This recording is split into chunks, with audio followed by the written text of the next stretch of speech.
존경하는 1340만 도민 여러분, 송환정 의장님을 비롯한 선배 동료 의원 여러분, 이재명 도지사님과 이재정 교육관님을 비롯한 공직자 여러분, 언론인 여러분, 안녕하십니까. 경제과학기술위원회 소속 자유한국당 허원 의원입니다.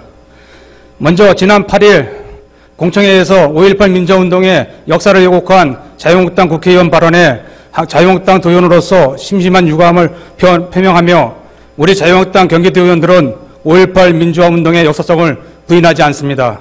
그리고 지난 1월 30일 정부가 국가기념발전 명목으로 24조 원 규모 국책사업에 대한 예비타당성 조사를 면제하기로 하였습니다. 예비타당성 조사는 공공사업이 국익과 부합하는지를 검증하는 최소한의 장치임에도 불구하고 선심성, 퍼주기식 예비타당성 면제를 전면적으로 결정한 정부의 결정에 유감을 표합니다. 본론으로 들어가 본 의원은 서민경제의 근간이면서 도심경제 활성화의 중추적 역할을 담당하고 있는 정통시장에 찾아온 위기를 파악하고 이를 해결하기 위해 필요한 정책이 무엇인지 같이 고민하기 위하여 이 자리에 섰습니다. 급격한 사회, 경제적 생태계 변화로 시장 기능 및 가격 경쟁력은 약화되고 전통시장을 찾는 고객과 매출이 감소하고 있다는 것을 잘 알고 있는 사실입니다. 전통시장의 매출액은 2012년 41조 5천억에 달하였으나 2016년 21조 8천억으로 반토막이 났습니다. 이에 반하여 대형마트와 온라인 쇼핑몰 매출액은 2016년 기준 각각 53조 원, 66조 원으로 2002년에 비해 3배에서 9배 이상 증가했습니다.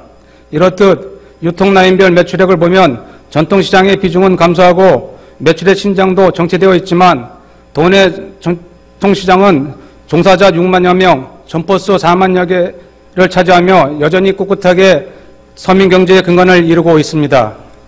이뿐만 아니라 전통시장은 사람이 정이 오고 하는 공간이며 지역의 문화 그 자체이면서 지역의 전통과 맥을 잇는 지역의 공통체로서 역할을 하기 때문에 전통시장의 생존과 활성화는 중요합니다.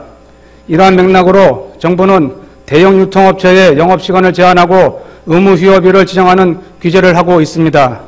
또한 정부나 지방자치단체는 전통시장의 시설 현대화, 주차환경 개선 등 시설 측면에서 경쟁력을 높이기 위한 정책을 추진하고 있습니다. 그러나 이러한 통일적이고 정형화된 지원으로는 전통시장의 매출 감소와 위축을 막기에는 한계가 있습니다. 지속적으로 시장별, 점포별 특성화 모델을 개발하여 전통시장 및 상인의 스스로 자생력을 갖출 수 있도록 지원 사업을 보다 다양화하고 질적 수준도 높여 나가야 할 것입니다. 이에 본 의원은 도지사님께 전통시장 활성화를 위해 정책 아이디어를 제안하고자 합니다. 먼저 전통시장 영수증 복권제도를 도입하길 제안합니다. 전통시장 영수증 복권제도는 전통시장에서 물품 및 용역을 구매하고 영수증을 교부받은 소비자 중에서 추첨을 통해 보상을 지급하는 제도입니다.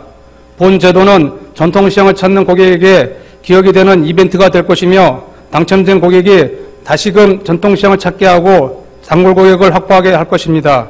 즉 전통시장을 찾는 유인책이 될 수 있다는 것입니다. 이러한 정책의 시도는 이미 부천시에서 수행한 바 있습니다. 부천시의 경우 본 복권제도를 통해 전통시장의 이미지 개선뿐만 아니라 카드 거래 확대라는 부차적인 효과도 거두었습니다. 다음으로 전통시장 상인들이 점포를 스스로 홍보할 수 있도록 소셜 네트워크 활용 교육을 강화하기를 제안합니다. 온라인 기업의 매출 증대는 스마트 기기 등 정보 통신 수단의 발전에서 기인할 것입니다. 고객들은 대부분의 상품과 점포의 정보를 온라인에서 얻고 있습니다. 영업이 잘 되는 소규모 점포는 온라인에서 정보가 공유되고 이것이 확산되어 입소문을 타는 경우를 우리는 많이 봤습니다. 즉 고객에게 정보를 주고 소통을 함으로써 경쟁력을 가질 수 있었던 것입니다. 이처럼 전통시장의 상인들이 개인의 점포와 상품에 대한 정보를 소비자에게 주고 스스로 홍보할 수 있도록 상인 대상의 소셜 네트워크 활용 교육을 마련해야 할 것입니다. 지사님, 전통시장의 위기를 고민하고 계십니까? 전통시장의 활성화가 중요하다고 공감하십니까? 그렇다면 전통시장이 시장 경쟁력의 가짐에 있어 가장 취약점이라 할 수 있는 홍보와 마케팅의 지원을 필요하다고 생각하지 않으십니까? 지사님, 본 의원이 오늘 제안한 정책들을 포함하여 전통시장의 홍보 마케팅 정책을 강화해 주시길 촉구합니다. 끝까지 경청해 주셔서 감사합니다.